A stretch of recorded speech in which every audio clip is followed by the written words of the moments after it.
सजदे में झुके जहां हजारों सर, जहां दुआओं से भर जाता है हर सफर। जामा मस्जिद तेरी रौनक है बेमिसाल। नमस्ते दोस्तों, स्वागत है मेरे व्लॉग में। आज हम चलेंगे भारत की सबसे बड़ी और सबसे भव्य मस्जिद दिल्ली की जामा मस्जिद। यह सिर्फ एक धार्मिक स्थल नहीं है, बल्कि हमारी संस्कृति और इतिहास का एक अहम हिस्सा है। तो चलिए इस शानदार सफर की शुरुआत करते हैं। जामा मस्जिद का नाम सुनते ही दिल्ली की पुरानी गालियां और लाल बलुआ पत्थर की शाही इमारतें आंखों के सामने आ जाती है।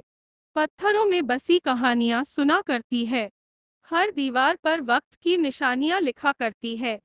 इमारतें तो खामोश है, मगर जान लो, यह धरोहरें सदा इतिहास जिया करती है। इसे 1656 में मुगल सम्राट शाहजहां ने बनवाया। ये वही शाहजहां है जिन्होंने दुनिया को ताजमहल जैसा अजूबा दिया। और क्या आप जानते हैं, इस मस्जिद का असली नाम है मस्जिद ए जहां नुमा, जिसका मतलब है दुनिया को दिखाने वाली मस्जिद।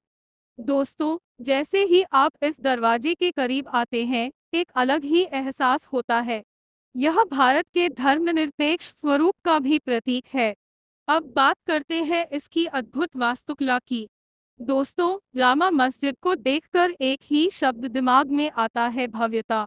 इसका प्रांगण इतना बड़ा है कि यहाँ एक साथ 25,000 लोग नमाज अदा कर सकते हैं।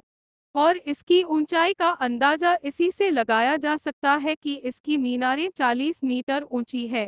कहते हैं, सुबह की पहली किरणें जब मस्जिद के गुंबदों पर पड़ती है, तो ऐसा लगता है जैसे पूरा ब्रह्मांड इबादत कर रहा हो। और अगर आप शाम के समय आएं, तो यहाँ की रोशनी में एक अलग ही जादू है। जहाँ सजदे में सिर झुकते हैं, जहाँ दुआओं में आसमां झुकते हैं। जामा मस्जिद हमें सिखाती है कि धर्म सिर्फ पूजा का नाम नहीं, बल्कि इंसानियत का जश्न मनाने का तरीका है। और दोस्तों, अगर आप जामा मस्जिद आएं, तो इसके आसपास की जगहें भी एक्सप्लोर करना ना भूलें। यहाँ का मीना बाजार बहुत फेमस है। आपको यहाँ पुराने दौर की झलक देखने को मिलेगी। और अगर आप फूड लवर है, तो करीम्स और जावेद की बिरयानी का स्वाद लेना बिल्कुल मत भूलिए।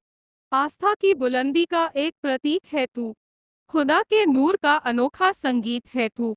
यही तो दिल्ली है, इतिहास, कला और स्वाद का बेजोड़ संगम। दोस्तों, जामा मस्जिद सिर्फ एक मस्जिद नहीं है, यह एक सफर है इतिहास से लेकर आज तक। यह हमें यह याद दिलाती है कि इमारतें सिर्फ पत्थर से नहीं बनती, यह उस युग की भावना और मेहनत को अपने अंदर समेटे होती है। तो अगली बार जब आप दिल्ली आएं, तो इस शानदार इमारत को अपनी यात्रा सूची में जरूर शामिल करें। और हाँ, अगर आपको मेरा यह व्लॉग पसंद आया हो, तो इसे लाइक और सब्सक्राइब करना ना भूलें। आपसे मिलेंगे अगली यात्रा में, तब तक के लिए थैंक यू।